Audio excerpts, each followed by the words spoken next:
Live from the tank at the College of Staten Island, you're watching exclusive men's basketball coverage right here on CSI Sportsnet. This afternoon, the men's basketball team will look to make it 2 in a row as they face the Johnson & Wales Wildcats from Providence, Rhode Island. Hi, everybody. I'm Mike Babusky along with Joe Foreman here bringing you second game coverage of our doubleheader. Joe, the women dropping a game 84-61 to post in our first game of the doubleheader here this afternoon. And it was more of the same struggles for the women in their game. Didn't really shoot the ball that well once again, and turnovers have been a problem for them throughout the season. And in that game against Post University, simply couldn't work out of an early hole. They fell behind early in that game, trailed 22-10 after the first quarter, and from there they never really recovered. It was Post all of the way, start to finish in that game, and they pick up the victory over the College of Staten Island to drop the women to 0-4 in what has been a very difficult start to their season. And you know, Joe, the men were coming into the tank on Wednesday night. They had dropped their first 3 games. They had allowed 130 points in one of those games, and really weren't sure what we were gonna see. But the men came out against Post, scored the first 8 points, fell behind 9-8 in that game, and that would be the last time that they trailed as they rolled to a 19-point victory for their first win of the year. And it was a very good victory for men's basketball back on Wednesday night against New York Tech. You mentioned the 19-point win, but I want to speak to those early games in the season for just a few moments. Those games down in Florida, I was fortunate enough to travel with the team and attend those 2 games against number 2 Nova Southeastern and at Barry University. And in both games, the Dolphins played hard until the final horn. Unfortunately, on the scoreboard, not the result they wanted. A big loss against number 2 Nova Southeastern and a big loss at Barry. But again, the Dolphins played very hard in both games. Through the first 4 minutes or so against the Buccaneers at Barry University, the Dolphins did have a lead, 10-9. Came out of the gate very strong in that one, but were simply overwhelmed by the size and shooting of the Buccaneers in that second game. And Nova Southeastern has to be one of the best college basketball teams I've seen play in person. We, of course, typically covering Division III College of Staten Island basketball. The Dolphins now moving into year 1 of the provisional period in Division II, facing some very tough competition in those first 2 games. And without the benefit of scholarship athletes or some Division I transfers that we saw on some of the opposing rosters, they gave a very good showing of themselves, though it wasn't reflected on the scoreboard. And Joe, the Dolphins, in an historic night on Wednesday evening, pick up their first win as a Division II team against a Division II opponent in a game where Adeola Latunji scores his 1,000th point and gets his career high of 33 in the game. A historic night for more than one reason for the Dolphins on Wednesday. A tremendous effort for Latunji, as you just mentioned. But the Dolphins got contributions across the board in that game. Joseph Ziris battling foul trouble, finishing the game with 4 personals, still contributing 15 points. Andrew Cartalis hit a pair of back-to-back big 3-pointers late in that game to allow CSI to pull away. Rigo Destime also scored 11. So 4 Dolphins in double figures for the College of Staten Island in Wednesday night's game. And that's typically a recipe for success for this Dolphins team. They've relied heavily upon their leading scorers in the past and have done so once again this year with Adeola Latunji leading the way. As you mentioned, he reaches the career milestone, but they got contributions from several other players in that game, and they'll need more of the same in today's matchup against the Wildcats. And Joe, we're just about a minute or so before we get to the starting lineups, but Dolphins will have their hands full today facing a very good Johnson & Wales team. They lost their first game of the year, but since then have won their last 3. And we spoke about it in the offices a bit earlier, but the one common opponent between these 2 teams in recent memory is Brooklyn College, a former CUNYAC rival of the College of Staten Island. The Dolphins will see Brooklyn 2 final times, likely 2 final times this year. We'll see if they're scheduled in the future. But last season, the Wildcats defeated the Bulldogs by 11 points. The Dolphins with a pair of 4-point victories over Brooklyn. So if that's one measuring stick for where we expect these 2 teams to play against one another today, it should be a very competitive game and an exciting one to watch. And you know, Joe, you really got to be excited about the way the Dolphins came out on Wednesday night against a Tech team that had struggled and had lost their first 5 games of the year, but had also came in with a lot of size. And you know, the Dolphins really did a good job of aggressively playing defense all night long and rebounding against a team that had a little bit of a size advantage on the Dolphins. They have, and at no point in any of the Dolphins games that we've covered or that I've seen in person has the team lacked effort. And I think that's very important to the outcomes and to the coaching staff, even in those games where they lose big. But we saw the effort pay off on Wednesday night against New York Tech, and we expect a similar effort from the Dolphins in this matchup against the Wildcats today. Yeah, I don't think there's any doubt about it, Joe, again, this Dolphin team played with a lot of confidence here at the Tank, coming off of that win on Wednesday and looking to make it 2 in a row. So while the players are being introduced out on the floor, why don't we bring you tonight's starting lineups? And here to bring you those lineups, my broadcast partner, Joe Foreman. Joe? First, for the visiting Wildcats of Johnson & Wales University, it is 0, native Staten Islander, 6'4" senior, Brian Hogan-Gary. The rest of the starters for the Wildcats in numerical order. A 6-foot freshman from Cranston, Rhode Island, number 3, Arias Raspberry. A 6'2" junior from Spring Valley, New York, number 11, Justin Bullock. A 6'4" sophomore from Miramar, Florida, number 22, Brian Davis. And a 6'4" senior from Myrtle Beach, South Carolina, number 24, Deji Johnson. For the College of Staten Island, the starting lineup in numerical order, beginning with number 2, a 6'3" senior guard from Staten Island, New York, Adeola Latunji. Number 3, a 6-foot junior guard from Amityville, New York, number 3, Rigo Destime.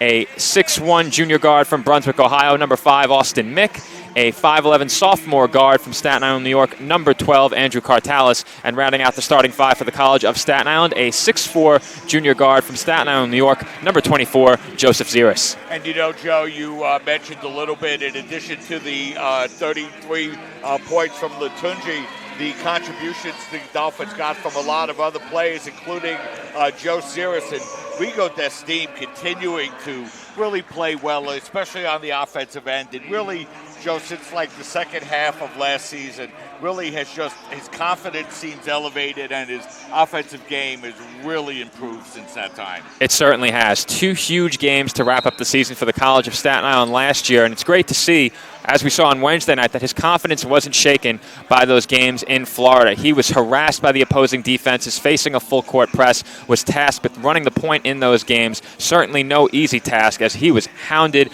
by players that in some cases had as many as 10 inches of height on him, but Destime bouncing back on Wednesday in a big way, helping the Dolphins to that victory, scoring double digits and running the point effectively. And Joe, the Dolphins will look to find an answer for Brian Hogan-Gary. Gary leading the Johnson & Wales Wildcats with almost 21 points and 12 rebounds a game. So Dolphins will look to focus in on the senior for Johnson & Wales as the Dolphins control the tip, and they will have the first possession of the game here this afternoon. Nice bounce pass inside, is able to break inside is Latunji. So a good start here for the Dolphins as they take a 2-0 lead. Well, we've seen the Dolphins struggle shooting from the outside at times. It doesn't get much easier than that as Adeola Latunji on the feed from Destime finishes on the backdoor cut, and we have a quick Wildcats turnover. Yeah, the Dolphins really playing an impressive defense in the game on Wednesday night at home. Get off to a good start with a turnover here as it's Destime with the basketball. Destime working against Bullock as the Dolphins work the ball around the 3-point line, and now it's Mick. Mick looking to break inside, kicking the ball out now to Cartalis. He gets the ball inside. Now Ziris in the corner, and we're going to get the offensive foul called on Joe Ziris. Kind of got called for clearing out a little bit with the forearm, and that'll be the first Dolphin turnover of the afternoon. And that's something you'll typically see players get away with, in many cases not there, and the officials establishing that they will make that call early in this game. Dolphins just turned the ball over 13 times in their victory on Wednesday night, picking up a quick one here this afternoon. Bullock with the basketball, guarded by Mick, working the ball out over to Raspberry, back over to Bullock. His open three-pointer, it's good. So Bullock with the first basket of the game. He shoots nearly 39% from the three-point line. He's driving inside and having his shot knocked away that time is Destime, and here come the Wildcats. Raspberry picks out the dribble, kicks it out to Johnson. Johnson's three-pointer is up, no good. Fight for the rebound, and Mick able to come away with the basketball. Latunji driving inside. His shot is up, no good, and the rebound is going to be grabbed there by Davis. Raspberry Hogan Gary over for the three-pointer, and that's good. 2 3-pointers by Justin Bullock, and the Wildcats have a 6-2 lead. Bullock, perhaps the biggest outside shooting threat on this team. You mentioned the numbers from beyond the arc for him. Big turnover there for the Dolphins as now it's Raspberry working the ball out to Johnson. Wildcats working in the corner now. Bullock at the three-point line. Over to Raspberry is the Wildcats working on the shot clock now. It's down to 12. Bullock, jumper from the free throw line extended is up, no good. Cartalis fighting hard and coming away with the rebound for the Dolphins. Cartalis working the ball back to Mick, and now the Dolphins will look to set up offensively. And you have to love the effort from Cartalis on that rebound, working against players much larger than him. Mick stopping, pulling up for the three-pointer. That's up, no good. And the rebound grab by the Wildcats as Mick misses his first three-point attempt of the afternoon. Raspberry looking to work his way inside. 3 Dolphins surround him, and the Dolphins come away with the turnover. Mick working against Johnson, now feeds it over to Destine. Back to Cartalis, he thought about the three. Now Mick in the corner for the open three-pointer, and that's good.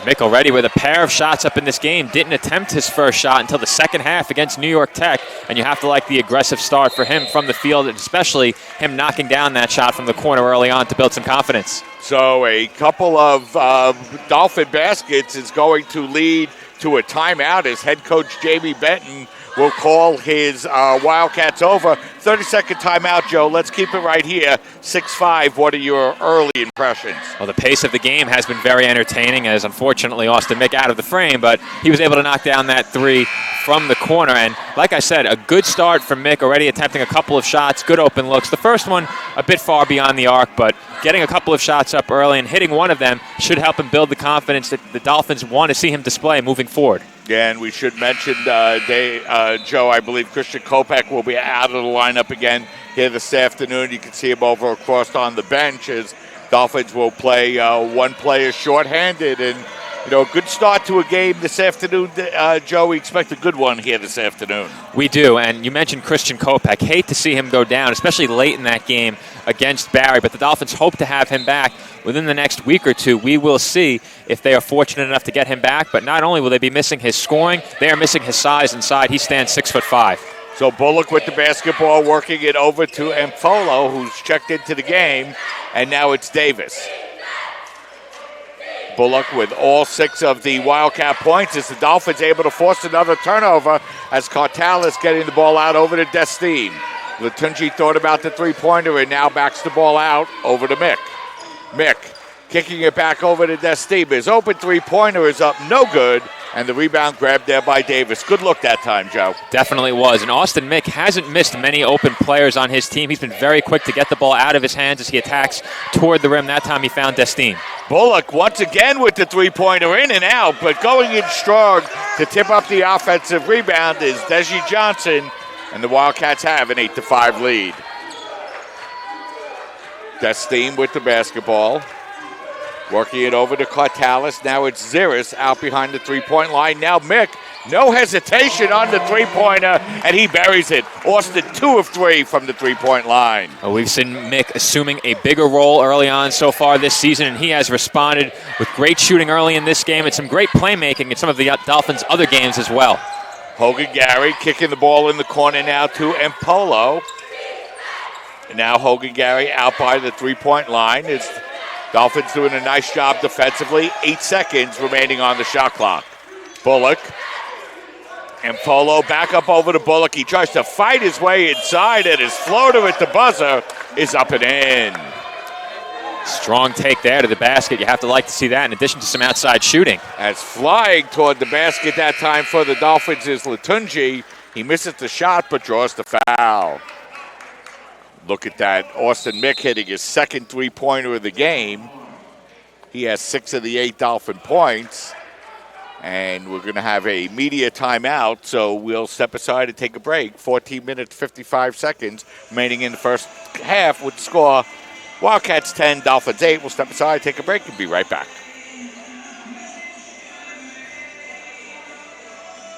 Black on Staten Island, a top 5 wing joint in America by Food and Wine magazine.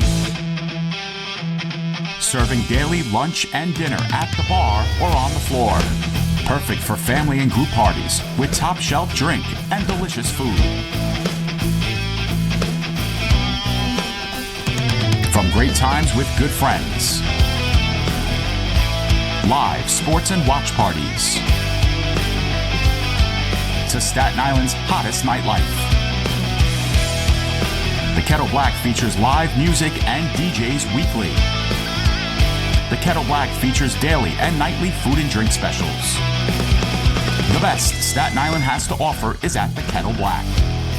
We'll see you there at the Kettle Black, located on 415 Forest Avenue, Staten Island.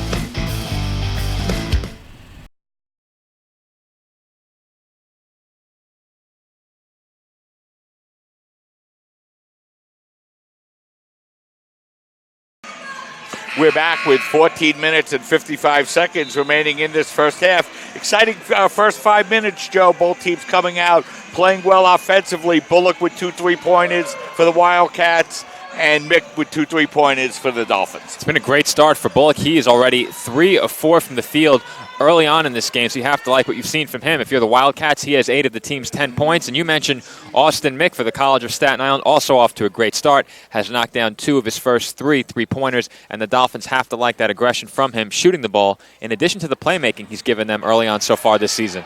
So Latunji misses the free throw. He was 16 of 17 from the line. That was 94% coming into the game here this afternoon, as Adiola buries the second and makes it a 10-9 game.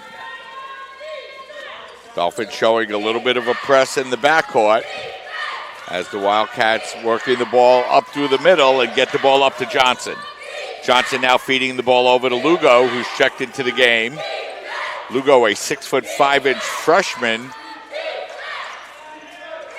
who's listed as 6'5", looks taller, as that long 3-pointer from Amfolo is up no good, and Gary there to grab the rebound.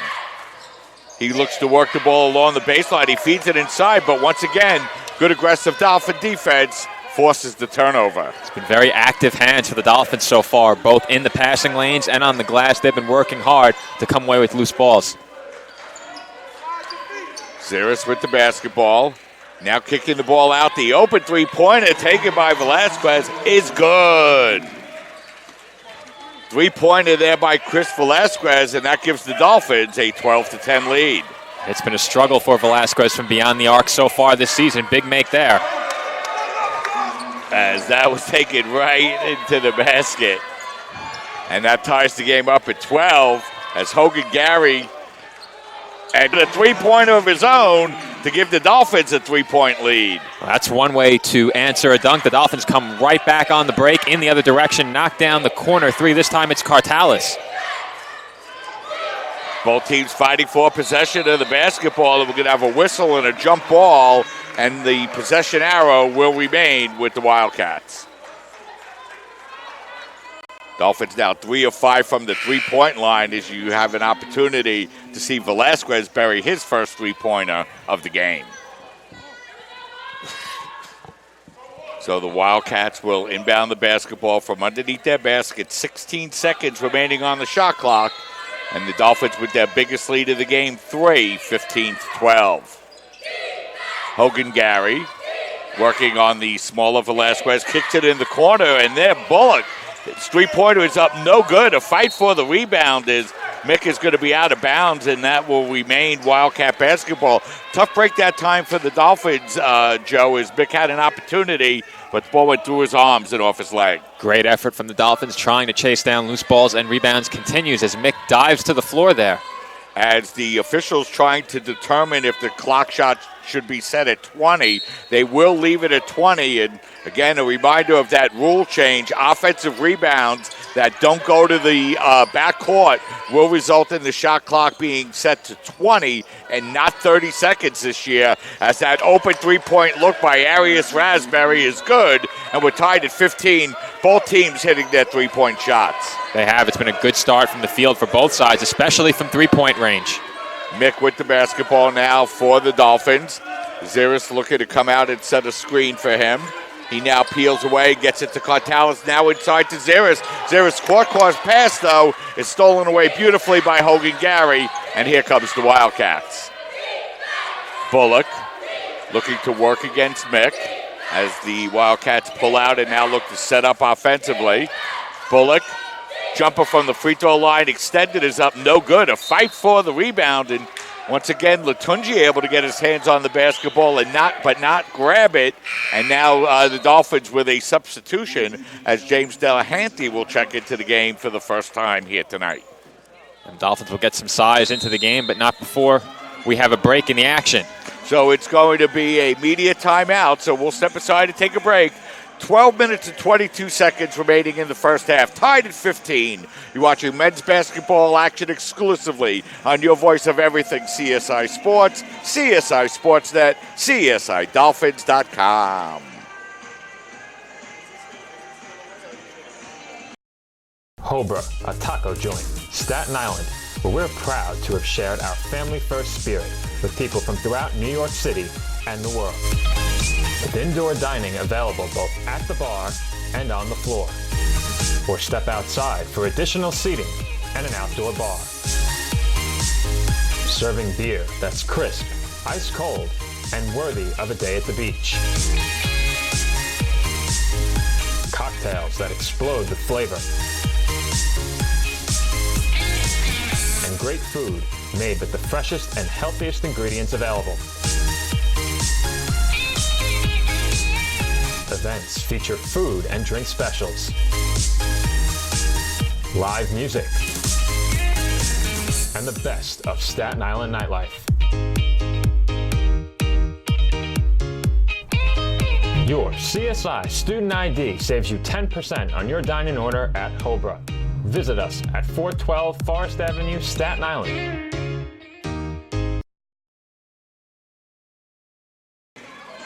We're back with 12 minutes and 22 seconds remaining here in the first half, and Joe, both offenses playing very well. They have, and taking a look at the numbers from beyond the arc that I referenced before, the Dolphins are 4 of 6 from long range, and the Wildcats 3 of 7 early on in this game. Wow, so the Wildcats throw the ball into the backcourt, which you're allowed to do, but it sure looked like there might have been a travel on the play that was not called, as taking the jumper is Hogan Gary. He misses the shot, but he'll draw the foul. Be the first trip to the line for the Wildcats in this first half. Dolphins 1 of 2. Those free throws belong to Adeola Latunji. Hogan Gary, the leading scorer on the team, averaging 20.5 points a game, 17 of 27 from the line. That's 63%. As he hits the first to re-give the Wildcats a 1-point lead. One more free throw upcoming here from the senior from Staten Island, New York. Very well known around these parts from what I've heard. As he misses the second. And Cartalis grabs the rebound for the Dolphins, who have the basketball down by 1. Mick looking to work against Raspberry. Hands it off to Latunji. Latunji given a little bit of space, but that space closes. His shot is blocked, and here come the Wildcats. Hogan Gary over to Bullock. Back in the corner now to Hogan Gary. He stops and pops. That's off the back rim.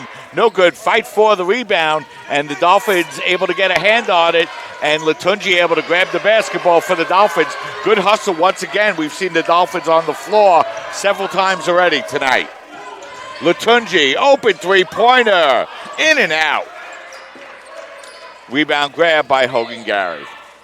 These high-effort plays from the Dolphins will add up over the course of the game. Could be a difference maker. Not that the Wildcats aren't giving the same effort, but just happens to be the Dolphins who have wound up on the floor several times, as you mentioned. Raspberry feeding it inside now to Hogan Gary, working against Delahanty. And we're going to have a whistle and a traveling violation called on the Wildcats. So we're going to have another turnover and a couple of substitutions. I'll get those substitutions for you in just a moment once they appear on the live stats. For the Dolphins, Rigo Destim enters for Austin Mick. And on the Wildcats side, it was Darnay Gray entering for Chris Lugo. 16-15 the score. Dolphins trail by 1 with possession of the basketball inside of 11 minutes remaining here in the first half. Latunji in the corner to Cartalis. Cartalis' three-pointer is up, no good. Hogan Gary there to grab the rebound for the Wildcats. He worked it over to Raspberry. He works his way inside, and now the Wildcats will look to reset the offense. Bullock feeding the ball out over to White. His shot is way off, and the ball's going to be knocked out of bounds off of Raspberry, so it will be Dolphin basketball. That shot was certainly affected by Latunji getting a hand in there. Nice job closing out. Even if it was a little bit late, he was able to get down into the corner and force the air ball. Dolphins able to break the press and get the ball out over to Destine. Destine back out over to Latunji. Latunji looking to work his way inside, able to stutter step and float the ball up and in. Nice move that time by Adeola Latunji. Great move there by Latunji, maintaining his pivot foot. He took a shoulder check on the way back up the floor from one of the Wildcats. So the Dolphins retake the lead now, 17-16 at the midway point, and Cartalis comes away with the basketball for the Dolphins. Cartalis looking to fight his way inside, kicking the ball out over in the corner to Velasquez, and now the Dolphins will look to reset offensively. And Cartalis is going to get called for the travel, so the teams exchange turnovers on their last possessions. Active hands once again by the Dolphins as Cartalis comes away with the strip and the steal.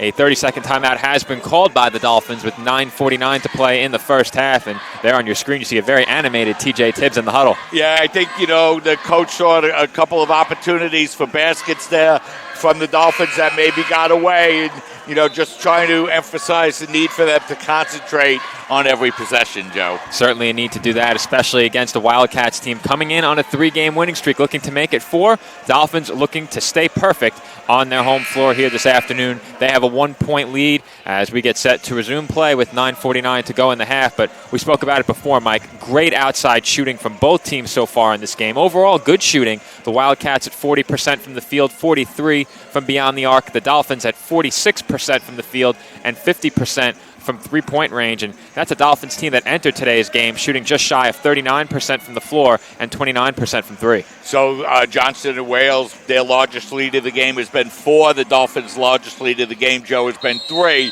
So it's been a tight first 10 minutes to start here this afternoon as the Wildcats inbound the basketball, and it'll be Bullock walking the ball up the floor for J&W.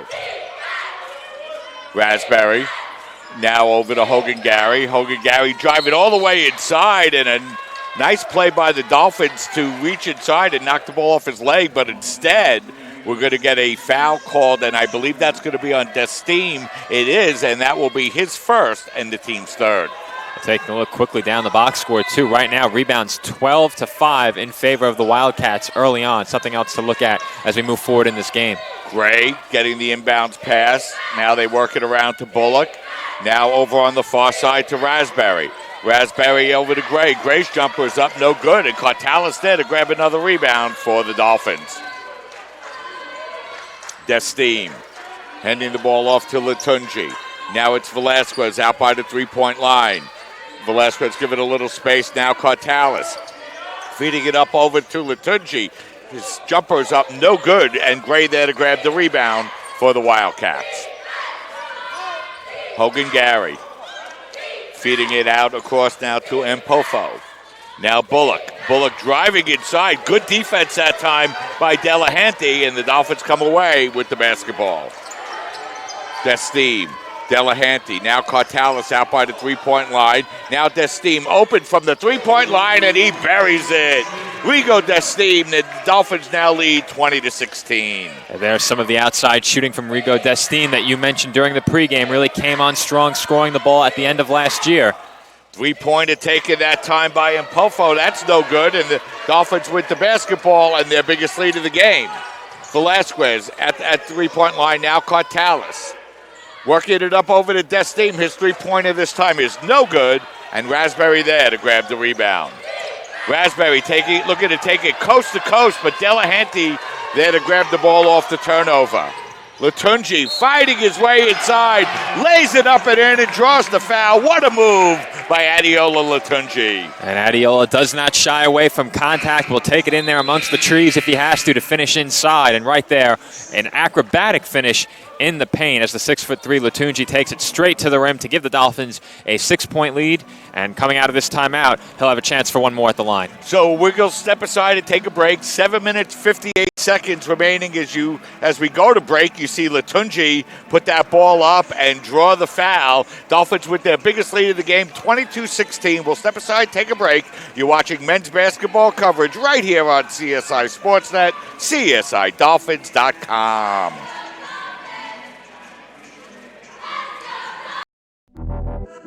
Champions know how to seize opportunities. When they see moments of greatness unfold right before their eyes, they push as hard as they possibly can, and then they push harder.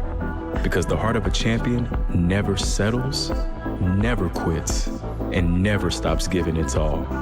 We are champions. We are Division II. We go big, we give it everything we've got, and we win. On the field, on our campuses, in our communities, for our causes, in our careers. We rise to become champions in everything we do. We are Division II, and there are no limits here. We make our time count. We set our own path. We become champions on our terms. It's time to up your game, because we're here to play and learn. But most importantly, we're here to discover ourselves, our vision, our heart, our drive to achieve every goal we aim for, because we want to be champions at the highest level, life. At Division II, the opportunities are here. Are you ready?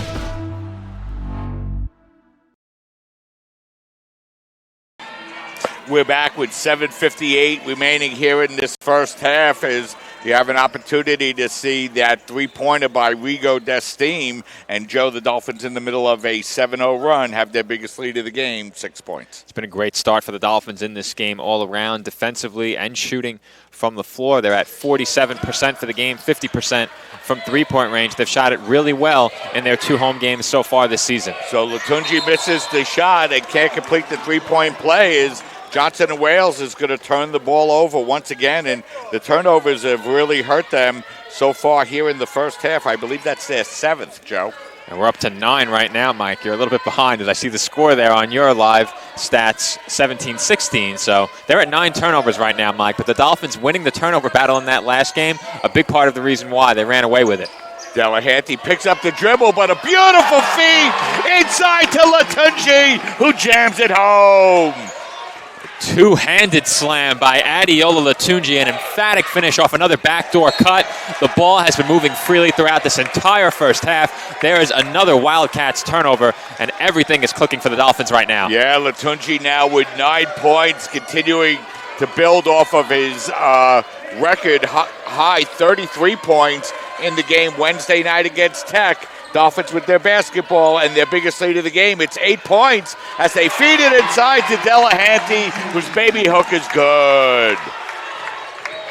Delahanty now gives the Dolphins a 10-point lead with 7 minutes remaining in the first half. Hogan Gary working the ball out to Bullock. His three-pointer is up, no good.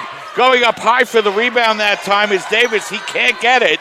And Latunji there to grab the rebound, and Dolphin defensive intensity, Joe, has really picked up. They are swarming the ball and getting into the passing lanes all at the same time. And Wildcats right now down double digits for the first time.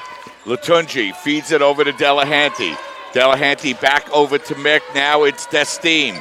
Destime feeding it out over to Mick. Mick looking to work his way inside. He kicks the ball back to Destime. He puts up the long three-pointer. It's no good. And we're going to have a whistle and an offensive foul on the Dolphins. We have an opportunity to see that beautiful pass from Delahanty that led to the Latunji jam. Well, there you saw it right there, Mike. JWU scoreless for the last 4 minutes and 15 seconds as we got another look at the Latunji dunk as well. Dolphins lead by 10 with 6:15 to play in the first half. Yeah, Nicholas Durst really working the controls and really getting those replays out for us here in this first half. Davis with the basketball. They work it across to Johnson. Now it comes over to Hogan Gary. His jumper is up, no good. But growing up and grabbing the rebound is Johnson, but he can't put it back in, and now it's Latunji. Latunji looking to work against a couple of Wildcats. Wisely backs the ball off. Desteem over to Delahanty. Now Mick putting up the long three-pointer, and it's good. And Joe, the Dolphins are on fire. They've been able to score the last 14 points. That's another offensive foul, this time called against the Wildcats. But Mike, Mick's shot has looked on point so far in this first half. When the ball comes out of his hand, it just looks good, and he did not hesitate coming over the Delahanty screen. Had the outstretched arm of Brian Davis right in his face. It didn't matter. That high-arcing shot over the outstretched arm of Davis, nothing but net. Dolphins lead by 13. Yeah, Joe, why don't we keep it here this time at the break? And, really we have an opportunity to talk about how well this Dolphin team has been playing. Is another opportunity to see that Latunji jam. And, Joe, Dolphins trailed 16-15 in this game. They've scored the last 14 points. And a big part of that has been the shooting of Austin Mick. You mentioned the finish there by Latunji. It's been a tremendous start as the scoreless stretch for JWU has extended to 6 minutes and 30 seconds since our last update. So perhaps we're a little bit short on the time before, but it's been a rough go of it for the Wildcats right now. And I didn't mention it during the pregame. May have mentioned it once we tipped off, but the Wildcats come in shooting only 37% from the field this season, 34.5% from three-point range, but they've done a tremendous job on the boards, averaging 44.5 per game. And right now, they are winning the rebounding battle over the Dolphins. Unfortunately, they haven't been able to convert some of those offensive rebounds into makes. They've had a few attempts from close range. Dolphins 11 of 21 from the field, including 6 of 12 from the three-point line. And Johnson of Wales, which started out hot from the field, Joe, is now down to 6 of 22 from the field to go along with 10 turnovers. Well, it's been a while since their last make, as we saw on your screen. I'd like to see how many misses they've had during that time span. They've had quite a few shot attempts, a lot coming off of offensive boards. They've done a good job crashing the offensive glass, but haven't been able to turn that into points. The Dolphins very active defensively and with their hands, not allowing any easy chances inside. Dolphins with a 13-point lead and the basketballs. Velasquez gets it over to Zeres. Zeres tried to feed it inside, but a nice job by Hogan Gary to knock that one away. Worked out in the corner now to Raspberry. His open three is up, no good. Play is fighting on the floor once again. And once again, the Dolphins coming away with the basketball. And, Joe, we've seen that a lot here this afternoon. Dolphins coming away with a lot of those 50-50 balls. They have, and that has to be the third or fourth time Mick has dove down to the court. He's been very active chasing those loose balls. The long three-pointer taken by Latunji, and he buries it. And he only the first play in the double digits. He's got 12. 32-16. In the corner to Bullock. Bullock's open three-pointer is good, and he's kept them in the game here so far in the first half. He has 11 of the 19 Wildcat points. And they needed that shot desperately. A huge shot there by Bullock to pull his team back within 13. You mentioned it. He's 4 of 9.5, 3 of 6 from beyond the arc. And that breaks a 17-0 Dolphin run with that three-pointer. Mick with the basketball. Mick crossover, now feeds it out over to Velasquez. Back out over to Mick. 5 on the shot clock. Now Velasquez feeding it over to Latunji. His long three-pointer is up, no good. The ball's going to be knocked out of bounds. Last touch by the Dolphins. The Dolphins' ball movement around the perimeter has been excellent. Down to the final seconds of the shot clock, we've seen them find the open man with less than 5 on the shot clock more than once. That time Latunji couldn't knock it down, but Zeres almost came away with the rebound. Inside of 4 minutes now remaining in this first half, as that's Raspberry. Raspberry driving along the baseline. He has it knocked off his foot. That shot attempt by Davis is going to be knocked away. Last touch by the Dolphins. So it will be Johnson and Wales basketball, as we're going to have a timeout here with 3 minutes and 54 seconds remaining here in the first half. Let's step aside, take a break. Dolphins lead 32-19. Watching men's basketball coverage on CSI Sportsnet, CSIDolphins.com. Obviously, we're listening, and we want to hear from you. As part of CSI's AOD prevention program, we ask that all students please complete the college prevention survey that was recently sent to their .edu email address. Over the past 2 months, you may have seen some of our posters around campus challenging some of the commonly held misconceptions about the drug and alcohol use of CSI students. For example, did you know that 84% of CSI students reported no marijuana use in the last 30 days? Gathering information such as this and using it to better serve the needs of our students is the goal of our survey. Respondents will receive a PG Clue credit and be automatically entered into drawings for $500 in prizes. To access the survey directly, visit www.buffalo.edu/RIA/NYS survey SI. And for additional information, contact the Health and Wellness Services Office.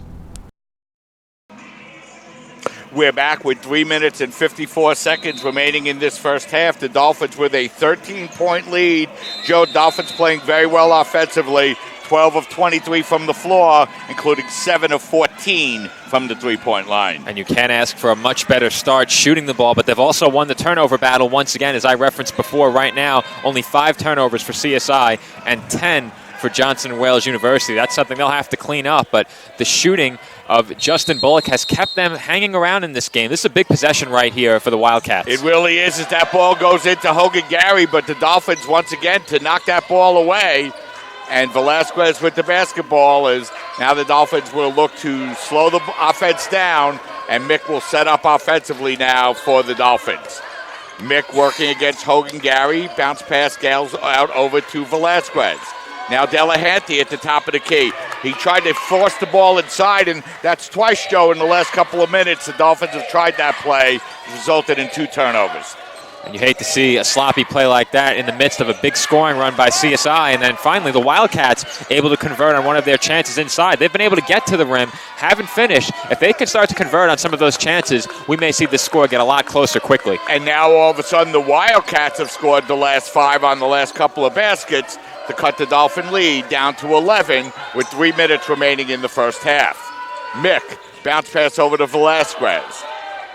Johnson Wales tightening up the defensive intensity a little bit, and once again, Hogan Gary there to knock the ball away, and here comes Raspberry with the basketball for the Wildcats.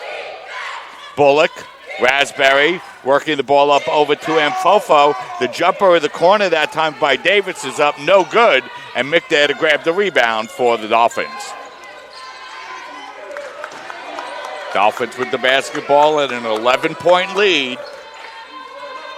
They went on a 17-0 run. The Wildcats responded with a 5-0 run of their own to make it an 11-point game. Is that Velasquez's jumper in the corner is no good, and Davis is there to grab the rebound and get it ahead to Raspberry. And Pofo pulls up from the three-point line. That shot is up, no good. Davis there to grab the rebound and feed it out over to Raspberry. Raspberry works that ball inside, and the layup by Hogan Gary is up and good, and that time the second chance opportunity hurt the Dolphins. Davis now with 7 rebounds for the Wildcats. His effort on the glass has been tremendous so far in this game, and it's back to a single-digit game. The Wildcats on a run of their own here. Latunji, Velasquez jumper inside the lane is up, no good. Hogan Gary goes up high for the rebound. And now an opportunity for the Wildcats to continue their run, and we're going to have a whistle and a blocking foul called on the Dolphins.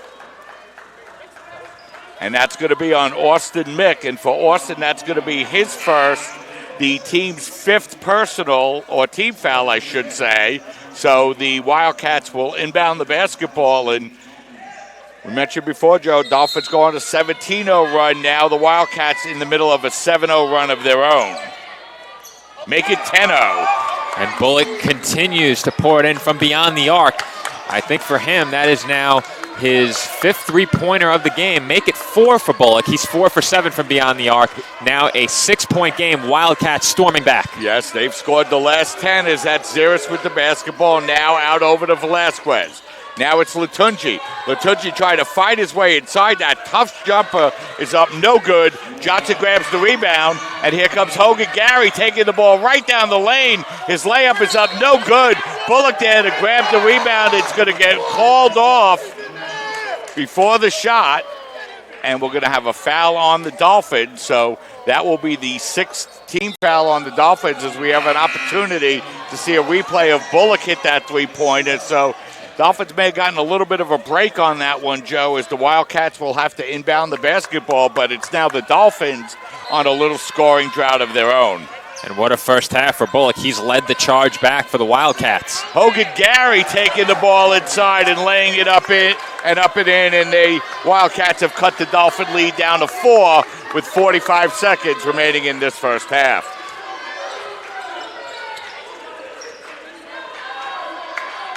Gomez, who's checked into the game for the Dolphins with the basketball. As the Dolphins try to drive the ball inside that time with Mick, and we're going to have a whistle and a foul called on the Wildcats. That's going to be their 4th team foul. As that foul is called on Mpofo. That's going to be his 2nd, team's 4th. So the Dolphins will inbound with 20 on the shot clock as Mick's three-pointer is up, no good. We're going to have a whistle and a jump ball, and the possession arrow will go to the Dolphins. Nice play that time by Desteem as the Dolphins try to work their way out of their cold shooting streak. Yeah, they're really struggling from the floor right now after a tremendous start, but a nice effort play there by Rigo Desteem to secure CSI another possession and another scoring chance. And now we're going to have an offensive foul called on the Dolphins as they tried to set a screen inside. I believe that might be on Gomez. It is going to be on Gomez. That's going to be his first, the team's 7th. So the Wildcats will inbound with a 0.7 of a second differential on the shot clock to the game clock as James Delahanty will check into the game, and he will replace Brian Gomez. The Dolphins will add some size. No fouls to give for CSI here. They have 17 fouls at that last offensive foul. Dolphins led in this game by a score of 32-16. It's now 32-28 as Bullock with the basketball, feeding it out over to Raspberry.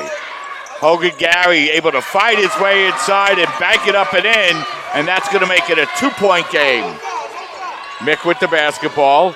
Mick kicking it out to Desteem. Desteem's open three-pointer at the buzzer is good, and the Dolphins needed that one as that is able to break a long Johnson and Wales run, and the Dolphins will be going into halftime now with a 5-point lead of 35-30 as head coach TJ Tibbs nice enough to walk over and come over and join us. And TJ, the team played very well in that first half. You go into halftime with a 5-point lead. What do you think about the way the team played? Played hard, not smart. 12-point lead, 14-point lead. Last 4 minutes, give him credit.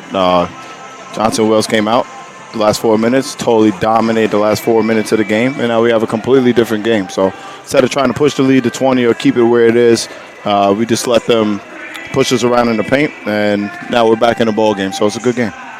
Last few minutes of the half, as you mentioned, big run for Johnson and Wales. What are some of the things you have to clean up heading into the second half? Well, I'd be on the broadcast until the halftime was ended if I had to talk about that. But it just comes down to not being complacent, being tougher. When they went down 14 or 12, Johnson and Wales played with a sense of urgency that we played with in the first 16 minutes that we didn't see in the last 4 minutes. So we're going to come out. I'm confident in my guys. I know they're going to go in. I know they're discussing things right now amongst themselves. They're going to come out, and it's just a matter of just matching their intensity.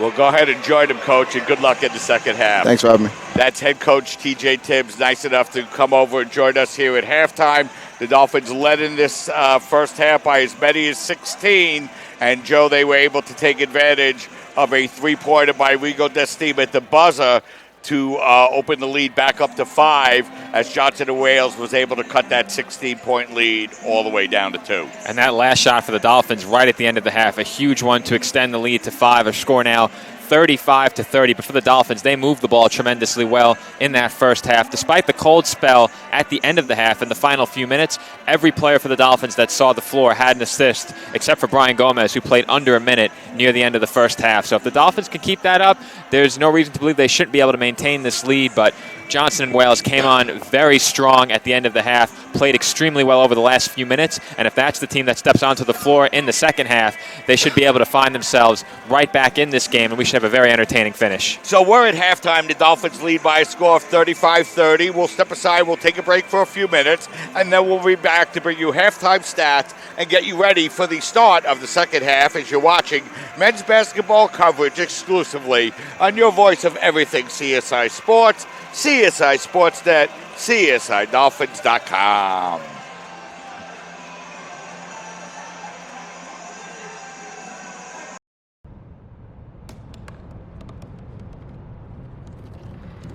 They said I couldn't dream.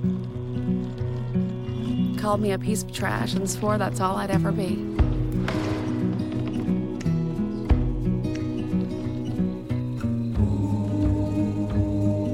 Said a bottle couldn't see the ocean.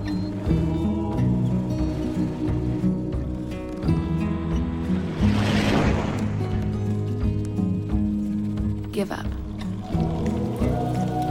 Go back to the dumpster. But I didn't listen. I made my way.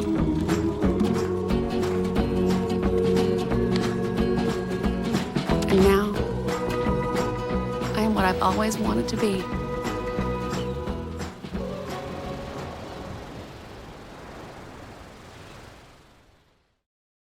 When your car is damaged, where you take it is your decision. But insurance companies would like you to think otherwise. While they may have a lot of pull, it may not always be in the best interest of your car. Your car will be fixed right and on time. What insurance company can argue with that? Call Dependable Auto Body at 718-447-4898. Hi, Meals on Wheels. I'm Marco. I'm a college student, and I volunteer as a driver for Meals on Wheels.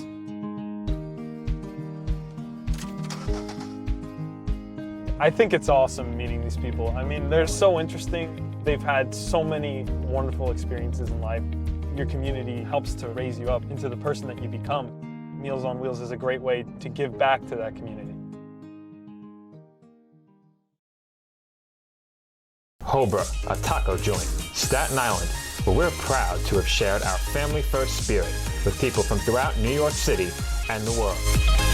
With indoor dining available both at the bar and on the floor. Or step outside for additional seating and an outdoor bar.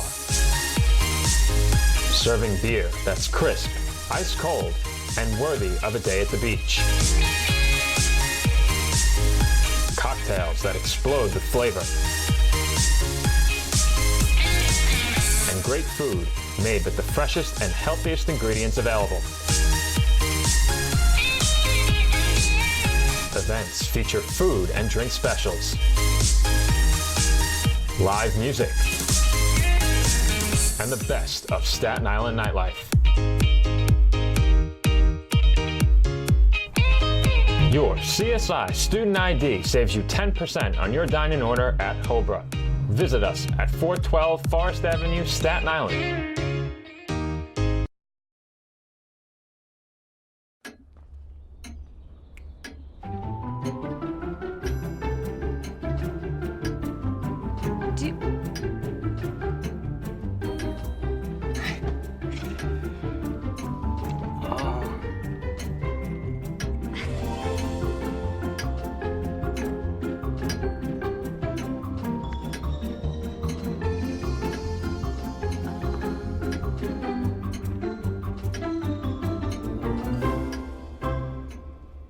Listen, you're my friend. I noticed you haven't really been yourself recently.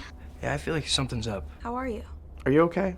Is there anything you want to talk about? I just want to know how you're feeling. And listen, even if you don't know what to say, I'm here to talk. No matter what you're going through, I just want you to know I'm here. I've got your back. When you want to talk, I'm here.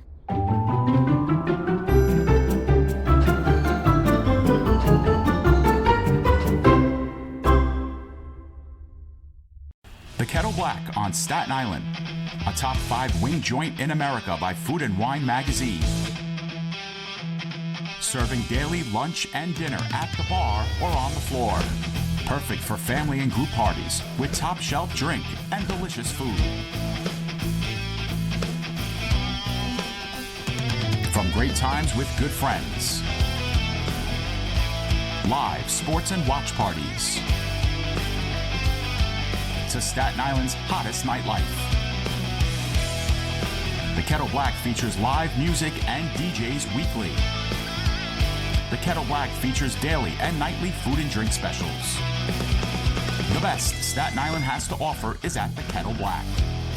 We'll see you there at the Kettle Black, located on 415 Forest Avenue, Staten Island.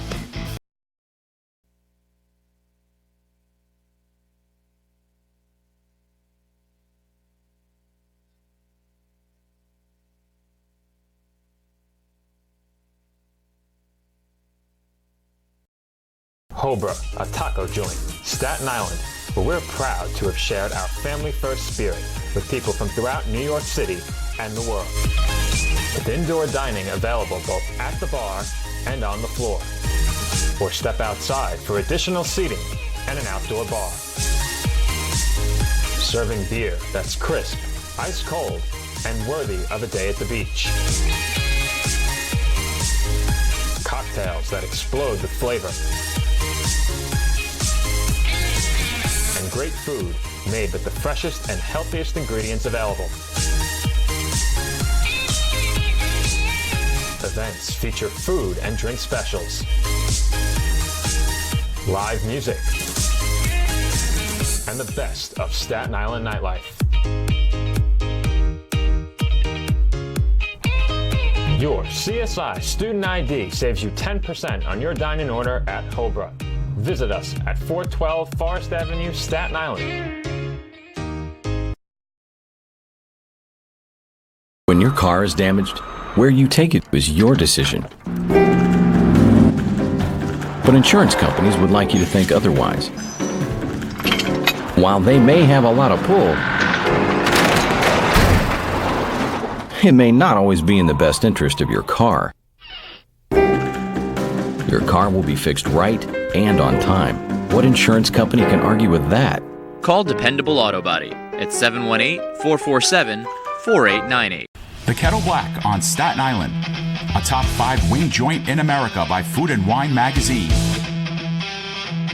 Serving daily lunch and dinner at the bar or on the floor. Perfect for family and group parties with top shelf drink and delicious food. From great times with good friends. Live sports and watch parties. To Staten Island's hottest nightlife.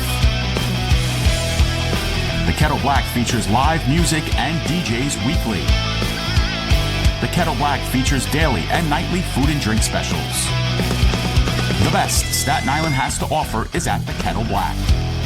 We'll see you there at the Kettle Black, located on 415 Forest Avenue, Staten Island.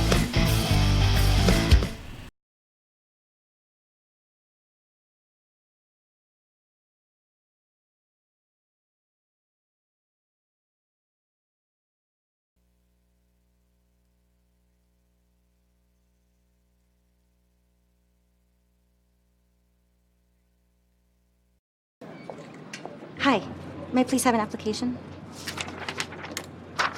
Thank you.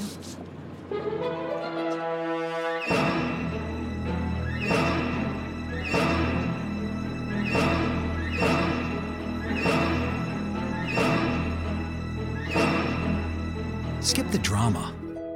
Get your diploma. Okay. Take that first step towards a better future. Find free adult education classes at finishyourdiploma.org. As an American, it's hard to hear that we have a serious hunger issue in our country. And as a parent, it's even harder to hear that 1 in 5 of our kids struggles with hunger, especially when billions of pounds of good food are wasted every year. Feeding America is a nationwide network of food banks that helps provide billions of meals to families in need right in your community. Visit feedingamerica.org to support Feeding America in your local food bank. Together we can solve hunger. Together, we're Feeding America.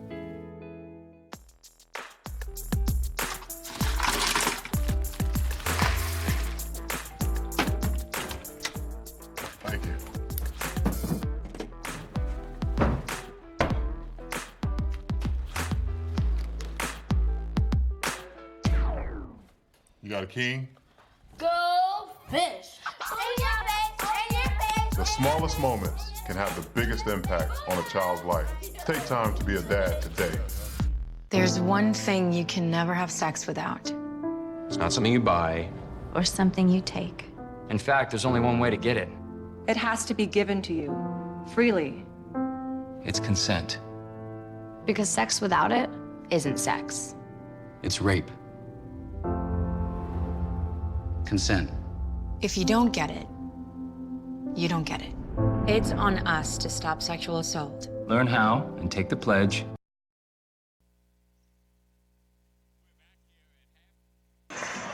We're back here at halftime where the College of Staten Island leads by a score of 35-30. The College of Staten Island led by as many as 16 in this game, Joe. The Wildcats able to cut the Dolphin lead down to 2 before Rigo Destine buried a three-pointer at the buzzer. And that was a huge shot to wrap up the first half to break the Wildcats scoring run for the Dolphins. But if you're JWU, you have to be happy with the way you finished off that first half. They stormed back into the game, got as close as 2. That Destine three-pointer extended the College of Staten Island lead back to 5. But both teams played very well overall in the first half. You get a look at some of the numbers there. And the Wildcats really hanging around on the back of their outside shooting. Didn't shoot the ball very well from the field. They evened up the turnover battle a bit later in the half, but dominated on the boards. And that rebounding dominance and three-point shooting being enough to keep them in the game, allowing them to be close entering the second half. And if you're the College of Staten Island, I mentioned how well they've moved the ball. Every player except for Brian Gomez, who, as I mentioned, played less than a minute, that saw the floor, had an assist. And if the Dolphins come out and move the ball like that in the second half while continuing their defensive intensity and effort, they should be able to maintain the lead in this game. And if you're the Wildcats, if they continue to shoot the ball the way they did down the stretch, harassing the Dolphins, forcing some turnovers, you have to like that recipe for success for coming back in the second half. Yeah, and you know, Joe, although it sounded like head coach TJ Tibbs liked the way the Dolphins played when they had that extended 17-0 run, had a lot of concerns about the way the Dolphins played in that first half, especially the way he felt they were getting pushed around a little bit, which you see in the rebounding edge. 25-13, Joe, in favor of the Wildcats, including 10-1 on the offensive end. And in many cases, it wasn't a lack of effort by the Dolphins. They were outsized on the inside, but their positioning could be better on some of those defensive rebound chances they've had. You mentioned the 10-1 disparity on the offensive glass, and if that's something the Wildcats maintain through the second half, you have to think they'll be able to overcome the Dolphins' lead and ultimately come away with the win. They've been dominant on the offensive glass, as you referenced, and that's something that results in many easy chances. A lot of those didn't fall early in the game. They started to fall late in that first half. Combine that with the outside shooting they've got, and the Dolphins' prowess from three-point range in this game might not be enough to allow them to hold on. So the Dolphins trying to win their second in a row. The Wildcats trying to win their fourth in a row. Johnson and Wales to inbound the basketball, and we're underway here in the second half. Bullock with the basketball. Now working the ball out over to Ampofo. Now back over to Bullock as they work the ball around the three-point line to Johnson. Now they feed the ball inside to Hogan Gary. His shot is up, no good, but he's able to grab his own rebound and lay it up and in. And he started slow, Joe, but all of a sudden he has 11. Well, he's been aggressive with that make. He's now 5 of 10 from the field. It's back to a three-point game. Both he and Bullock 5 of 10 thus far. Also 6 rebounds for Hogan Gary. Is Destine short jumper in the lane. That's no good. And 3 Johnson and Wales players in position for that rebound, and it comes to Hogan Gary. Now Bullock. Bullock's long three-pointer is good, and they've come all the way back to tie this one up at 35, starting the second half on a 5-0 run. Well, Bullock's tremendous outside shooting continues. He's now 5 of 8. He was the catalyst that got the comeback started. If Hogan Gary can join him in scoring consistently as Bullock has in this game, the Dolphins may be in some trouble. As that long jumper and that three-pointer is good by Rigo Destine, and that'll help break a 19-3 Wildcat run, and the Dolphins regain the three-point lead. Destine now with 9 points for the Dolphins, as that's Bullock. Bullock looking to fight for possession of the ball, and stepping on the end line that time was Justin Bullock, and the Dolphins will get the ball back off the turnover. That's another big shot by Destine, a quick 5-0 spurt for the Wildcats to open the second half, and Destine breaks that up quickly with that made 3. And Ziris inbounds the basketball, Joe. He had a very quiet first half. No shots, 1 rebound, and 2 assists for Joe in that first half. He played very well in the game on Wednesday night against Tech. Cartalis. Now it's Ziris. Ziris looking to work his way inside. Feeds it to Cartalis. In the corner to Mick. His open three-pointer is good. Big basket there by Austin Mick. He's now 4 of 6 from the field, all from the three-point line. He has 12, and the Dolphins have now scored the last 6 points and lead 41-35. Over in the corner now to Empofo. His shot is up, no good. Davis goes up high for the rebound. Bullock puts up the three-pointer. He misses it, but Austin Mick will commit the foul, and that could be a 3-shot foul as you have an opportunity to see Mick bury his 4th three-pointer of the game on the possession before, as now Bullock will go to the free throw line to shoot 3.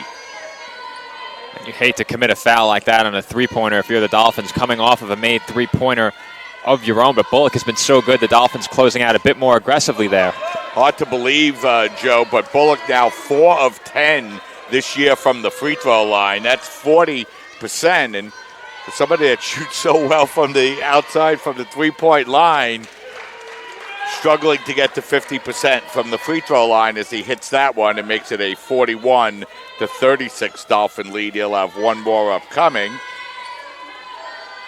18 points for Bullock, make it 19 as he makes it a 4-point game, 41-37 with 17:45 remaining here in the second half.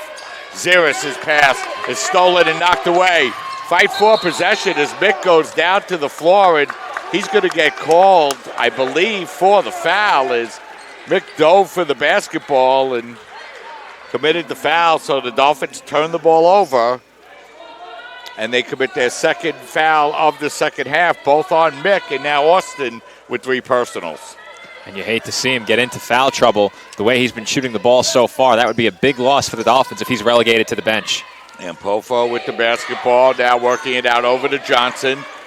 Now it's Hogan Gary. Hogan Gary driving in the lane. The shot's no good. He's able to grab his own rebound and lay it up and in. And he's starting to dominate the Dolphins inside, Joe. He now has 13. He is. The offensive boards are becoming a big issue for the Dolphins. It was certainly prevalent later in the first half, but it's really rearing its head again here early in the second half. Destine with the basketball. Long cross-court pass in the corner to Cartalis, whose open three-pointer is good.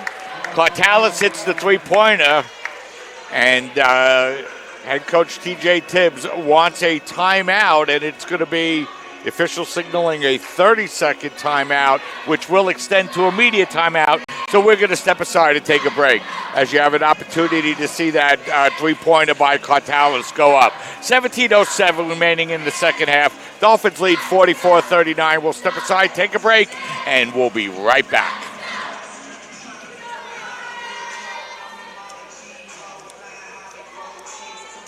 Damaged, where you take it is your decision. But insurance companies would like you to think otherwise. While they may have a lot of pull, it may not always be in the best interest of your car. Your car will be fixed right and on time. What insurance company can argue with that? Call Dependable Auto Body at 718-44...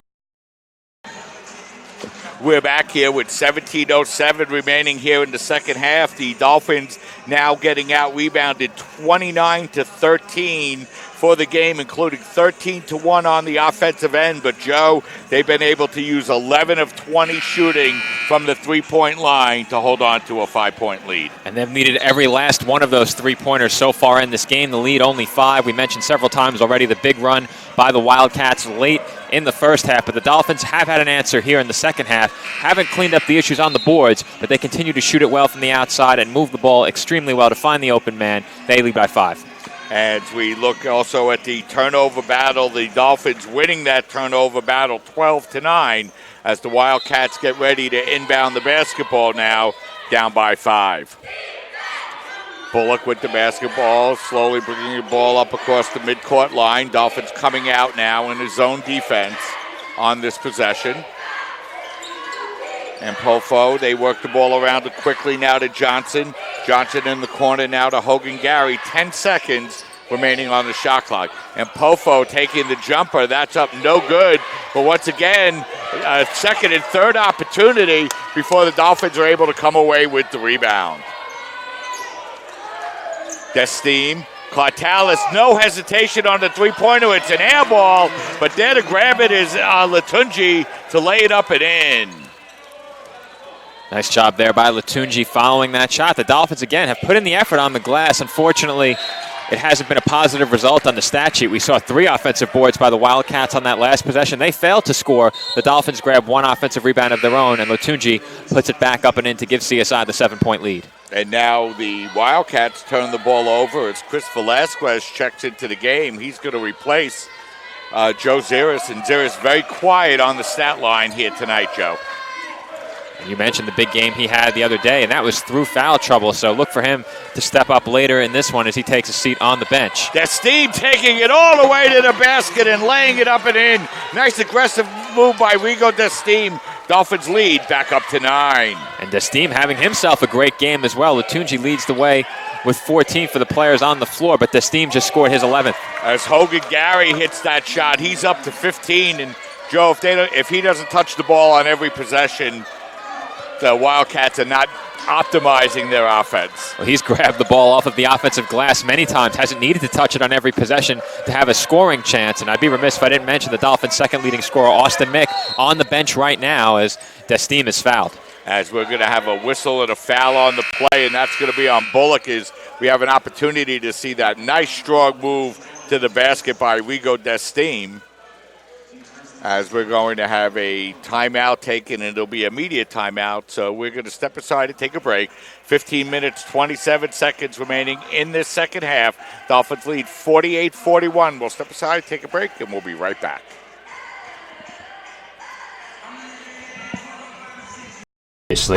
We're listening, and we want to hear from you.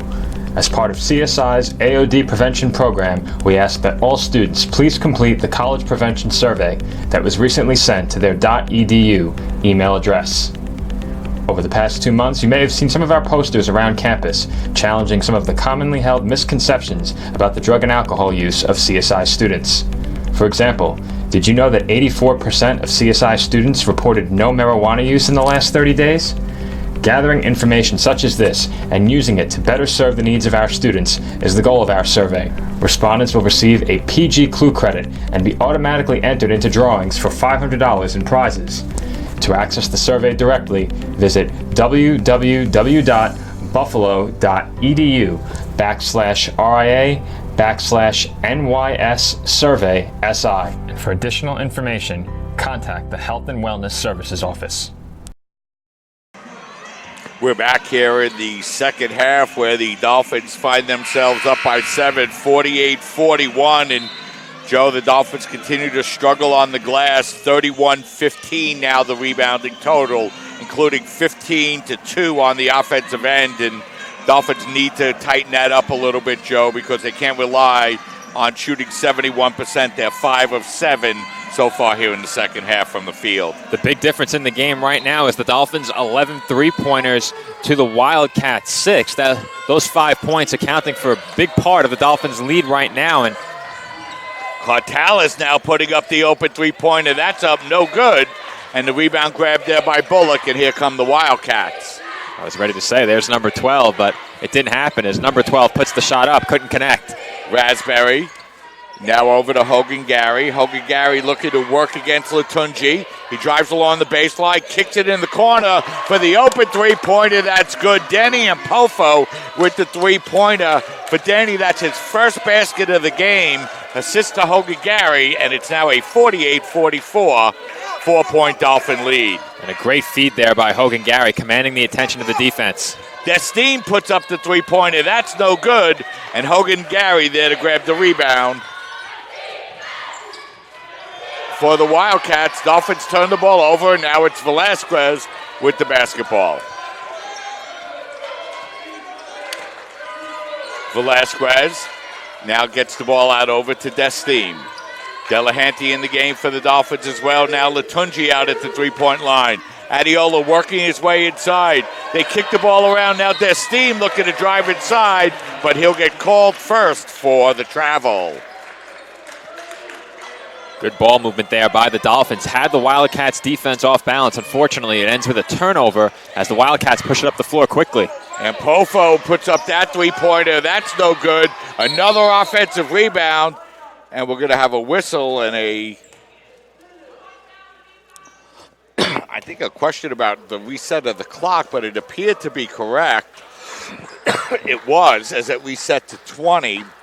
So off the inadvertent whistle, the Wildcats will inbound the basketball with 17 seconds remaining on the shot clock. But, Joe, another offensive rebound, number 16 for the Wildcats. That total continues to rise, and it's rising faster here in the second half. The Dolphins haven't had an answer to the offensive rebounding prowess of the Wildcats to this point. 5-0 run for the Wildcats. A wild shot taken that time, but once again, the Dolphins unable to grab the basketball. And now we're going to have a jump ball possession, and the possession arrow will go to the Dolphins. But once again, Hogan Gary able to grab another rebound before the jump ball, Joe. He has been all over the offensive glass in this game. Dolphins haven't had an answer at all. That offensive rebound for him was number 5 in the game. He now has 11 boards to go along with 11 boards for Davis as well. Incredible. 16 offensive rebounds already for the Wildcats here this afternoon, but the Dolphins still holding on to that 4-point lead. Cortalis driving inside, kicking it out over to Velasquez. His open three-pointer is good. Big basket there by Chris Velasquez, his second three-pointer of the game, and that opens the Dolphin lead back up to 7. Dolphins continuing to shoot it extremely well. Velasquez now 2 of 3. Raspberry looking to drive his way inside. The ball will go out of bounds, and off of another Johnson and Wales turnover, it'll be Dolphin basketball with 13:09 remaining, as you have an opportunity to see that Chris Velasquez three-pointer. Velasquez now with the basketball as the clock winds down, under 13 minutes remaining in this second half. Desteem over to Cortalis. Time to look and set his feet. It's no good, but Delahanty there to grab the rebound.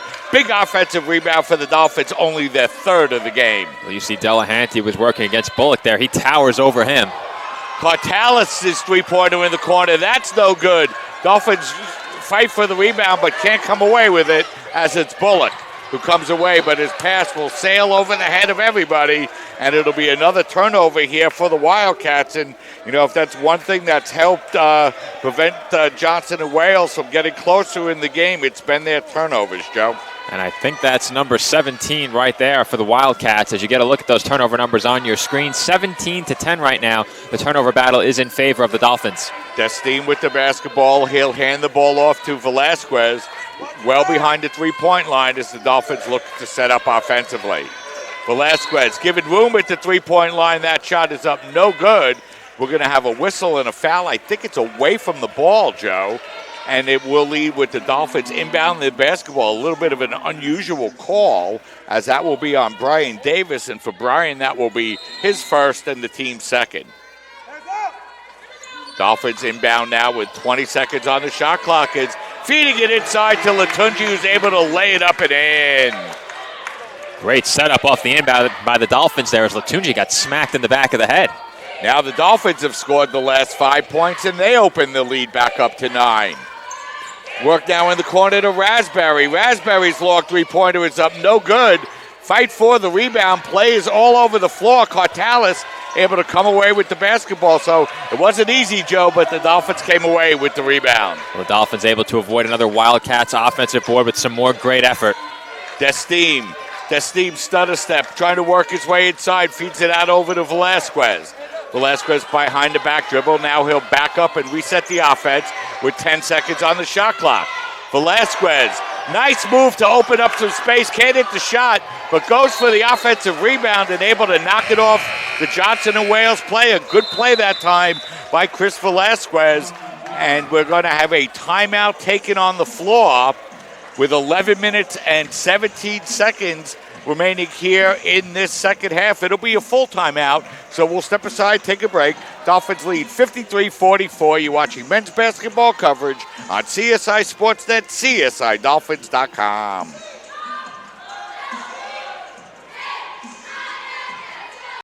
Black on Staten Island, a top 5 wing joint in America by Food and Wine magazine. Serving daily lunch and dinner at the bar or on the floor. Perfect for family and group parties with top shelf drink and delicious food. From great times with good friends. Live sports and watch parties. To Staten Island's hottest nightlife. The Kettle Black features live music and DJs weekly. The Kettle Black features daily and nightly food and drink specials. The best Staten Island has to offer is at the Kettle Black. We'll see you there at the Kettle Black, located on 415 Forest Avenue, Staten Island.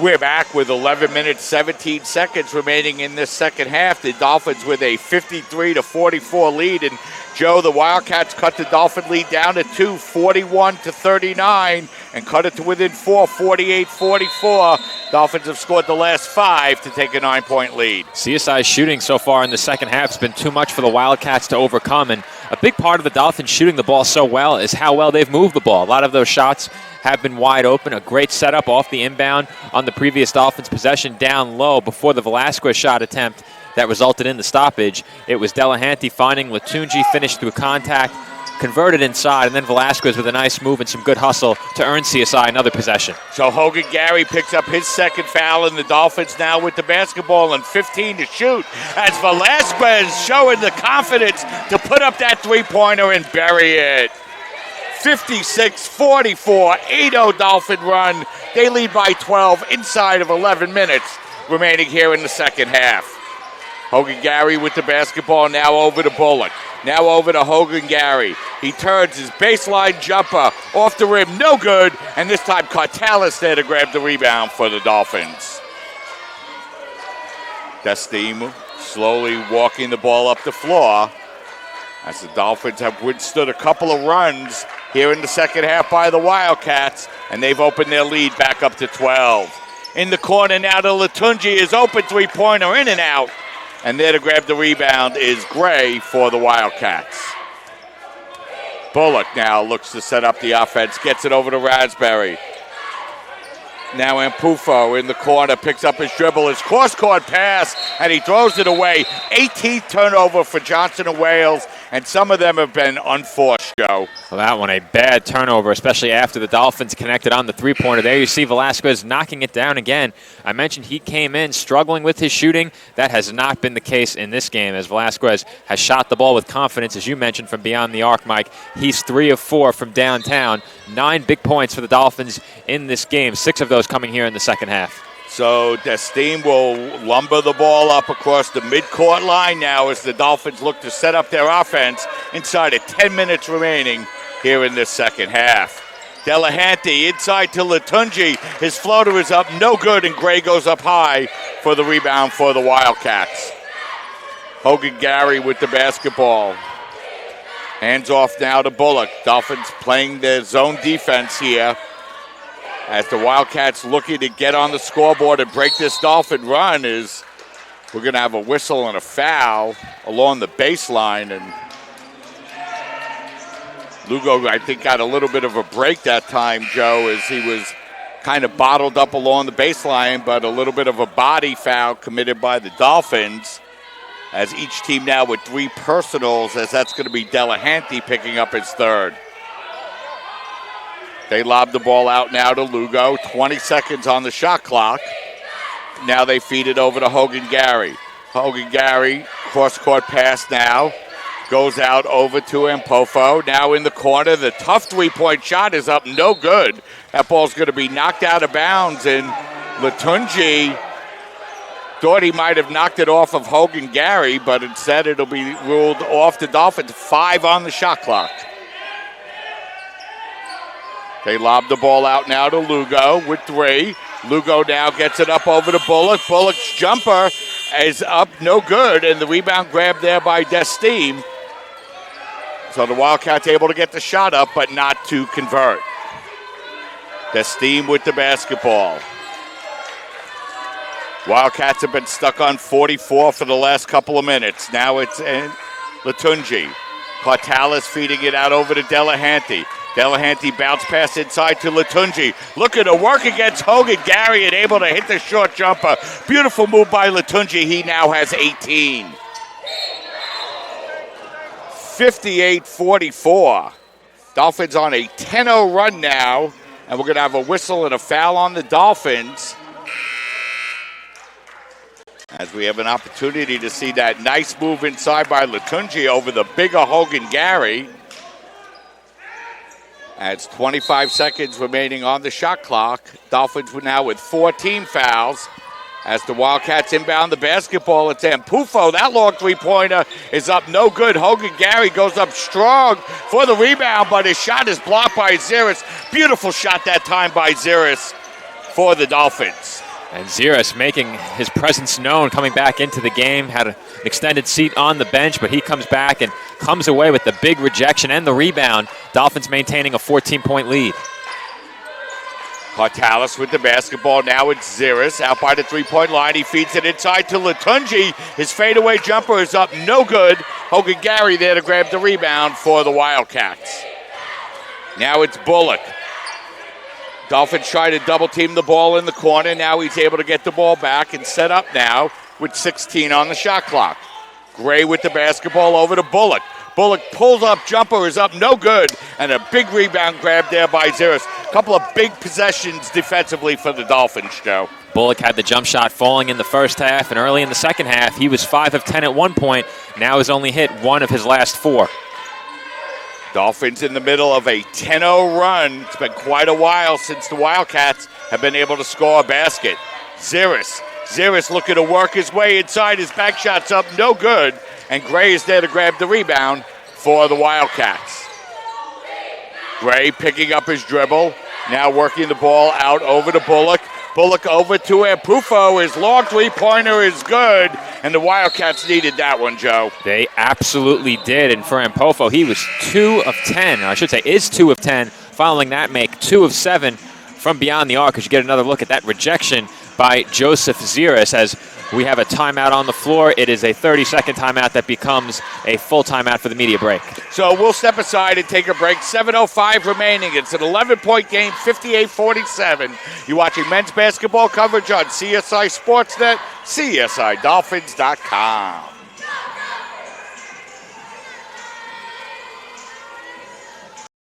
Hobra, a taco joint, Staten Island, where we're proud to have shared our family-first spirit with people from throughout New York City and the world. With indoor dining available both at the bar and on the floor. Or step outside for additional seating and an outdoor bar. Serving beer that's crisp, ice cold, and worthy of a day at the beach. Cocktails that explode with flavor. And great food made with the freshest and healthiest ingredients available.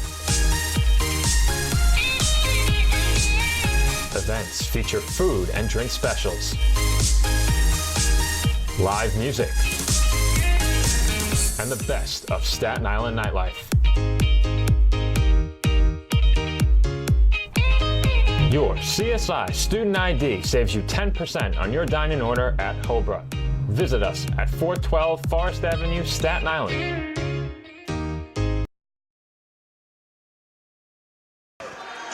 We're back with 7:05 remaining. The Dolphins lead 58-47, and Joe, Dolphins on a 10-0 run before Ampufo finally with that three-point basket, and now we see the press by the Wildcats.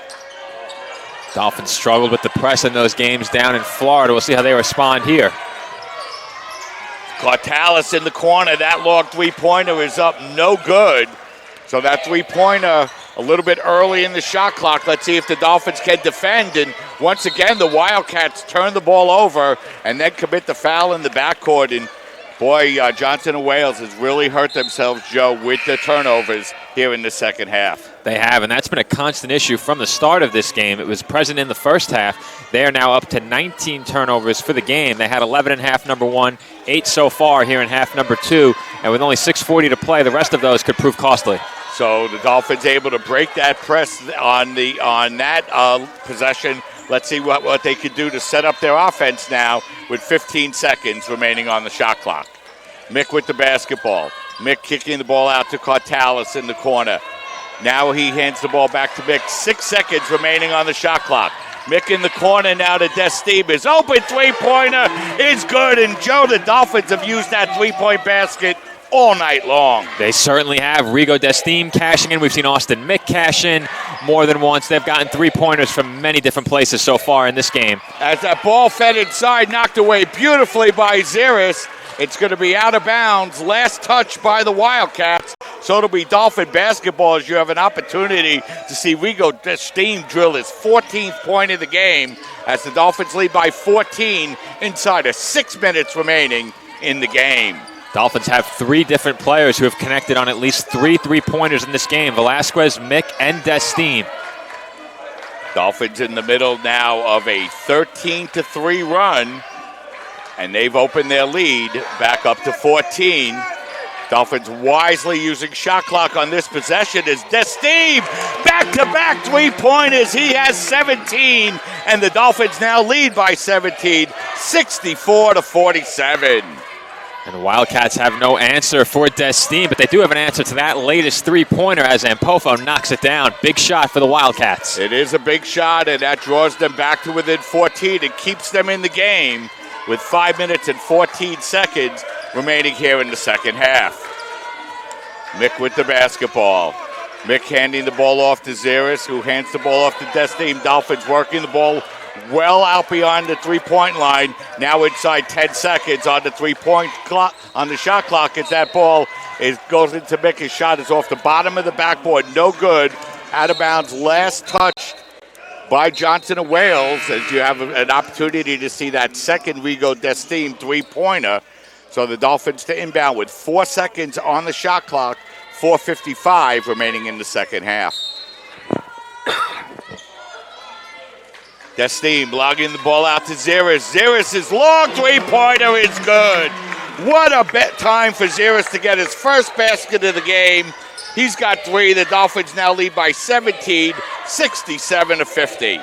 And who hasn't hit a three-pointer for CSI so far in this game as the blocking foul is called? And I can tell you exactly who hasn't hit a three-pointer. It's Brian Gomez, who played less than a minute, and James Delahanty, who hasn't attempted one. So every other Dolphin who has stepped out onto the floor in this game has hit at least one shot from beyond the arc, and Ziris completes that with a big three-pointer right there. The Dolphins back in front by 17. So Ziris picks up the foul, his second, team's 5th, as the Wildcats inbound the basketball.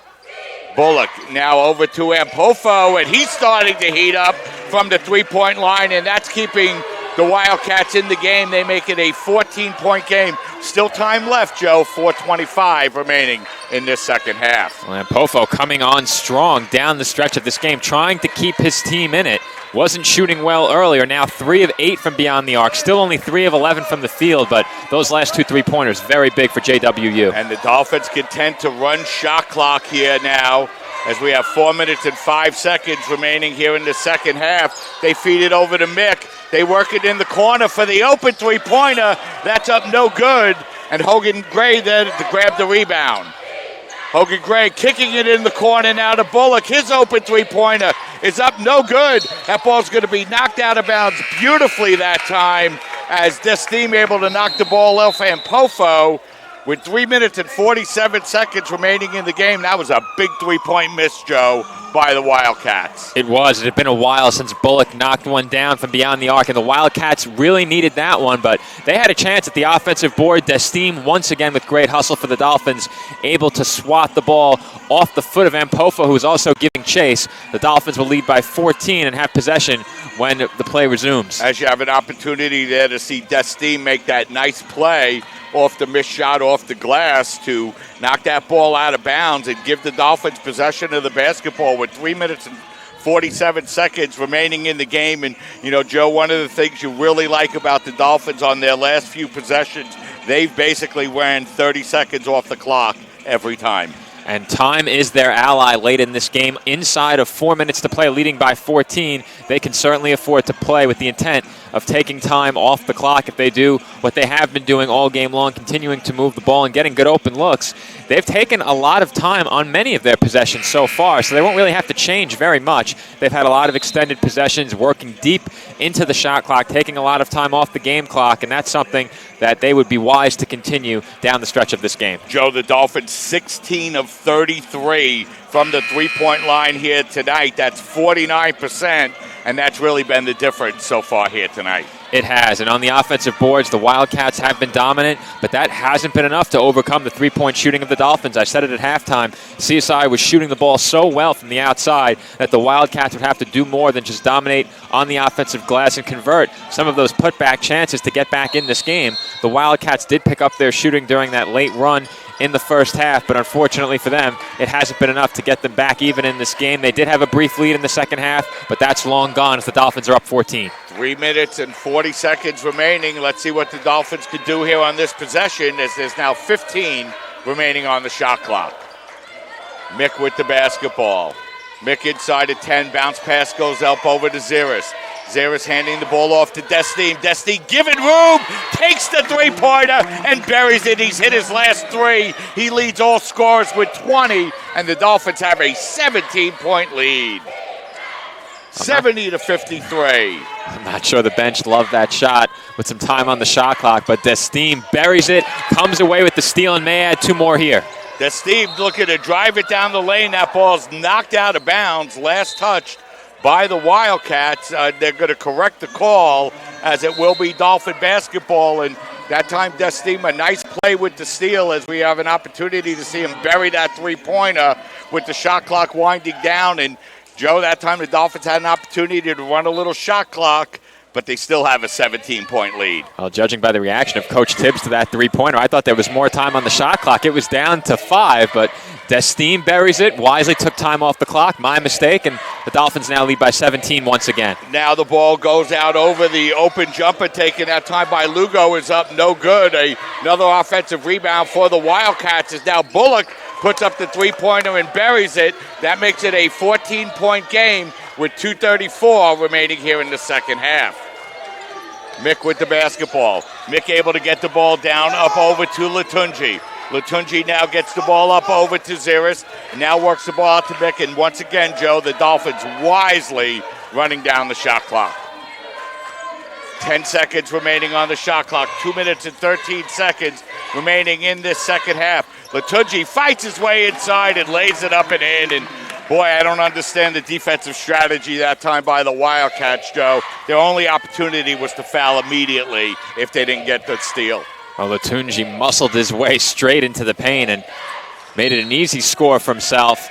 Late in the shot clock, as that one might seal this game, as that offensive foul gives the Dolphins possession back with 1:52 to play. Yeah, and that's been the story for Johnson and Wales here tonight, Joe. They've just turned the ball over entirely too much against a Dolphin team that's played very well offensively in their last two games, and that's their 21st turnover.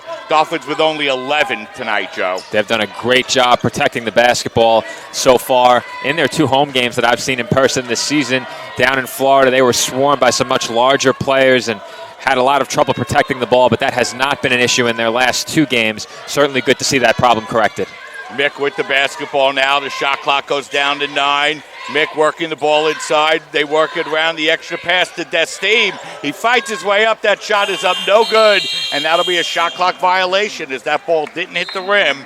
But with 1 minute and 18 seconds at a 16-point lead, it looks like the Dolphins are on track, Joe, to win their second in a row. It definitely appears that way, and barring a catastrophic collapse, it will be the second consecutive win for the College of Staten Island to make it a perfect 2-0 at home and to snap the 4-game winning streak of, or I should say, prevent a 4-game winning streak for the Wildcats. They entered winners of 3 in a row, but It appears as if the Dolphins will come away with the win, a well-deserved victory. They really played well from the opening jump all the way through now the final minute of this game. Well, even when Coach T.J. Tibbs was a little bit unhappy at halftime, the one thing he said is we're going to have a blocking foul called on the play.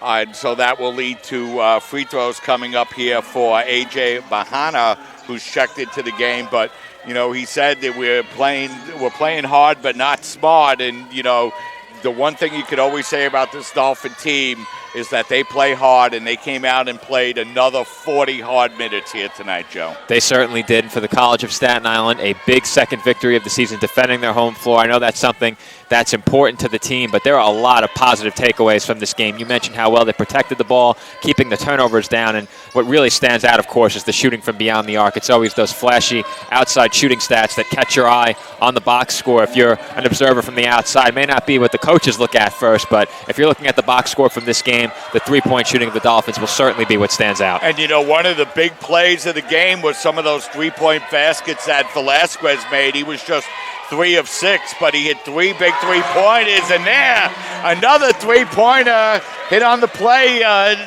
That time, Joe, for the Dolphins, it's Brian Gomez. So now every player with a three-pointer except James Delahanty. Yes, you were about to say every player had knocked one down, Mike, but Delahanty, not someone the Dolphins would like to see attempting three-pointers. We see him do good work on the interior, banging bodies down inside. So Delahanty certainly playing his role, and that isn't necessarily to knock down three-pointers. So great job by the Dolphins and everyone who's gotten in the game, shooting the ball extremely well, and they will be able to run down the clock as the shot clock is turned off. The Dolphins will win this one 75-57 as we get another look at that Gomez three-pointer. Yeah, so Gomez makes a three-pointer, and Velasquez will dribble out the clock, and that's going to do it. Is what the College of Staten Island wins their second game in a row here at the Tank, winning by a final score of 75-57. And Joe, back-to-back, very impressive home performances by this CSI Dolphins team. Impressive to say the least, Mike. The Dolphins shot 18 of 35 from beyond the arc with that last make by Gomez. They eclipsed the 50% mark, 48.3% from the field. You can't ask for a much better shooting performance for the Dolphins than that. And they did more than just shoot the ball very well in this game. We mentioned their struggles on the glass, were out rebounded on the offensive glass 20-5, 45-26 overall. That's about all that went wrong for the Dolphins in this game. They dominated the turnover battle in this game and won that 21-11. 21 turnovers, of course, for the Wildcats, to only 11 for the College of Staten Island. And CSI's effort in this game from the opening jump was tremendous. Great job by CSI. And, you know, Joe, you once again really got to be very impressed with the way the Dolphins have played here this afternoon, as we're going to try to get Rigo Desteam to come over and join us here on CSI Sportsnet, as Rigo came up big in the second half, a couple of three-pointers, including hitting his last three-point shots in a row here tonight and finishing leading all scores with Rigo. First, congratulations, Rigo. The team's won 2 in a row. You guys are really playing well. Yeah, thank you very much. We've just been trying to buy into Coach's game plan. We've all been working really hard in practice, you know, getting shots up, doing the work that we have to do to win. You know, the team came in back home having lost their first 3 games, playing some very tough teams out on the road. But you guys have really come home and really looked very well, playing with a lot of confidence here so far this year. Yeah, I mean, this is Victory Boulevard, so, you know, we all love to be home and represent Staten Island really well. Well, I mentioned how well you like to defend your home court, and I really want one of those Victory Boulevard T-shirts, by the way. Unfortunately, couldn't get my hands on one, but your team shot the ball extremely well from beyond the arc in this game. What did you see that allowed you and your teammates to shoot the ball so well from the outside? Well, I mean, we just been putting the work in. We're, you know, trying to move the ball really well, get open shots for everybody, trying not to be selfish. We wanted to have a lot of assists today. So, you know, we're all looking for each other and trying to put each other in the right spots to make shots. Well, Mike mentioned the 0-3 start. What are some of the adjustments you've made that are responsible for the back-to-back wins? We've just been watching a lot of film and seeing what we have to improve on, what we have to work on. And we've all just, you know, looked at ourselves and came out and had to play with some heart. Rigo, one game left before the Thanksgiving break, or after the Thanksgiving break, I should say, in November. St. Thomas Aquinas coming up next week. What is the team looking to do with 1 week off of practice? Well, I mean, they're a very good team, but we have to stay with the game plan, stay with coach's plan. We all have to continue to buy in and lock into what we've been doing, and just be ready for a great matchup after the break. Rigo, thanks for coming over and joining us. Thank you very much. Congratulations. Rigo Destim, nice enough to come over and join us as Rigo picking up 20 points here this afternoon. Joe to lead all scorers, including 3 3-pointers in a row down the stretch. And Destim's final stat line in this game for the College of Staten Island, an impressive one in 30 minutes, shot 7 of 14, including 6 of 10 from beyond the arc. Also added 3 rebounds and 3 assists to go along with the steal. He was tremendous in this game. You saw on your screen just before the 20 points Destim scored, tied with Adiola Latunji for the team lead. Austin Mick also added 12. He was the third Dolphin in double figures. That included 4 of 6 from beyond the arc. He was tied for the team lead with 4 assists. And I mentioned it earlier, just about every Dolphin that saw the floor for any extended minutes had an assist in this game. The only player who did not record an assist was Brian Gomez. He played just over a minute in the game. And you take a look down the stat line, Latunji with a pair of assists, Destim with 3, Mick, Cartalis, and Ziris all with 4, Velasquez with a pair, and Delahanty with 3. So if you're a fan of this Dolphins team or member of the coaching staff, you have to love the way they move the ball, love the way they played in these last 2 games. Yeah, Dolphins finished with 22 assists on 28 baskets, and they just turned the ball over 11 times here this afternoon as they go on to win their second in a row, beating Johnson and Wales by a final score of 75-57. So that's going to wrap things up here from the Tank. Don't forget to join us next Saturday night, next Saturday afternoon, I should say, as the men will be back in action against St. Thomas Aquinas.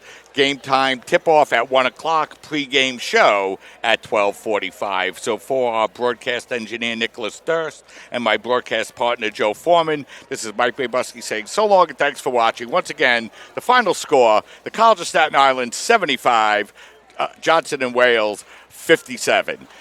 So don't forget to join us next Saturday as you've been watching men's basketball coverage exclusively on your voice of everything CSI Sports, CSI Sportsnet, CSIDolphins.com.